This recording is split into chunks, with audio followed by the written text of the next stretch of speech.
Halo, nama saya Iwan Kristiawan, NIM saya 21011149 dari kelas S1 Teknik Perminyakan D 2021. Pada praktikum kali ini saya akan membawakan materi tentang besaran gelombang dengan kode F5. Praktikum ini bertujuan untuk memahami konsep dasar perambatan gelombang, memahami besaran-besaran gelombang dan menganalisis besaran-besaran gelombang. Alat yang digunakan pada praktikum ini ialah PET Colorado Simulation, di mana berdasarkan arah Guitar dan arah rambatnya, gelombang terbagi menjadi dua, yaitu gelombang transversal dan gelombang longitudinal. Dan berdasarkan hasil yang diperoleh pada praktikum dapat disimpulkan bahwa gelombang adalah energi yang merambat dari titik ke titik lainnya. Selanjutnya, gelombang adalah getaran yang merambat. Getaran dan gelombang merupakan sesuatu yang tidak bisa dipisahkan. Dalam kehidupan sehari-hari tentu kita telah mengenal istilah gelombang, seperti gelombang air laut, gelombang tsunami, dan gelombang radio, serta yang lainnya. Apa yang dimaksud dengan gelombang? Secara sederhana dapat didefinisikan bahwa gelombang adalah getaran yang merambat. Terjadinya gelombang karena adanya peristiwa getaran, namun terjadinya getaran belum tentu menyebabkan gelombang. Suatu gelombang dapat dilihat panjangnya dengan menghitung jarak antara lembah dan bukit atau menghitung jarak antara satu ratapan dengan satu renggangan. Tujuan praktikum kali ini ialah memahami konsep dasar perambatan gelombang, mengenal dan memahami besaran-besaran gelombang, serta menganalisis besaran-besaran gelombang. Selanjutnya kita masuk ke dasar teori. Gelombang adalah energi yang merambat dari satu titik ke titik lainnya. Berdasarkan arah getar dan arah rambatnya, gelombang diklarifikasi menjadi dua jenis, yaitu gelombang transversal dan gelombang longitudinal. Gelombang transversal adalah gelombang yang arah rambatnya tegak lurus dengan arah getarnya. Gelombang transversal terdiri dari bukit dan lembah. Gelombang longitudinal adalah gelombang yang arah rambatnya searah dengan arah getarnya. Gelombang longitudinal terdiri dari rapatan dan renggangan. Berikutnya saya akan menampilkan gambar ilustrasi gelombang transversal dan gelombang longitudinal. Pada umumnya, gelombang yang diamati dinyatakan dalam fungsi sinusoidal.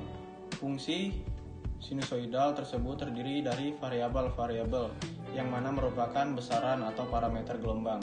Parameter gelombang yang umumnya diantaranya amplitudo, fase gelombang, panjang gelombang, periode, frekuensi, dan cepat rambat gelombang. Amplitudo merupakan perpindahan maksimum elemen atau partikel dari posisi kesetimbangannya.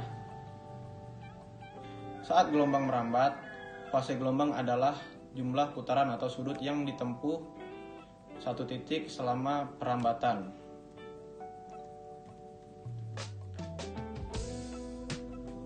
Berikut saya akan menampilkan rumus fungsi sinusoidal.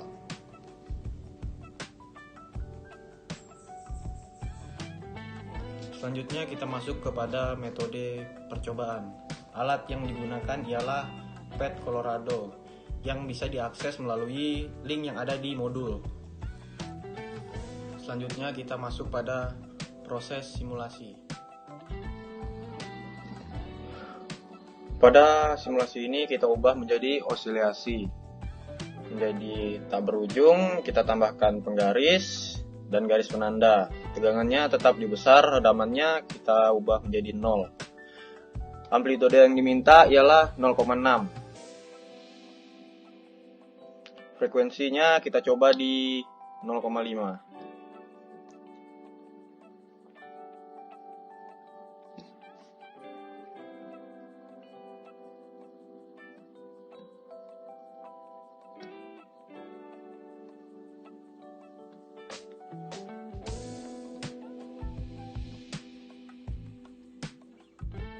Dapat kita lihat S-nya itu 6,2 cm, diubah menjadi meter jadi 0,062. Lalu dibagi jumlah gelombang. Jumlah gelombangnya di sini setengah gelombang. nilainya itu 0,5. Jadi 0,062 dibagi 0,5. Hasil yang kita dapat ialah 0,124. Dan begitu pun seterusnya dengan penambahan frekuensi sebesar 0,1.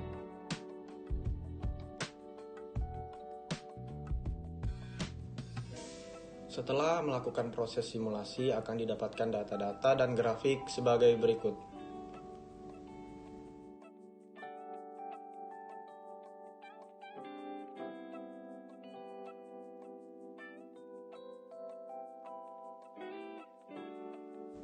Dari percobaan yang dilakukan, diperoleh kesimpulan sebagai berikut.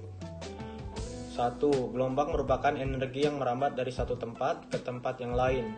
Dalam percobaan kali ini, gelombang yang dipakai adalah sebesar 1/2 gelombang atau 0,5, di mana amplitudonya tetap dan frekuensinya 0,5 sampai 3 Hz dengan penambahan 0,1.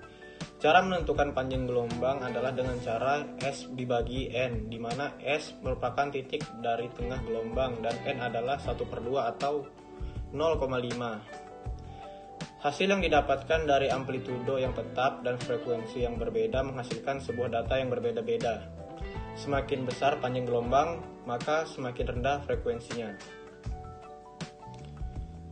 Sekian praktikum dari saya, kurang dan lebihnya saya mohon maaf. Saya ucapkan terima kasih.